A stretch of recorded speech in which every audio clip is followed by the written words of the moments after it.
everyone, welcome back to a new video of Quick Guide.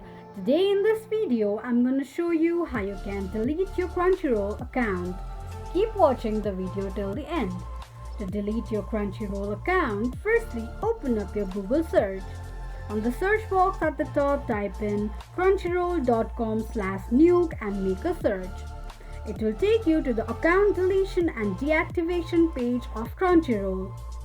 Now choose a reason to delete your account. Enter your Crunchyroll account's password and tap on Deactivate Now.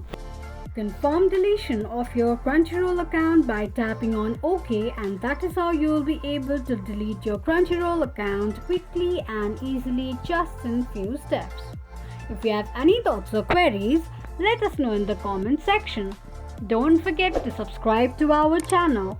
Also press the notification bell icon so that YouTube will notify you whenever we post a new video. I hope this video was helpful to you. Thank you so much for watching.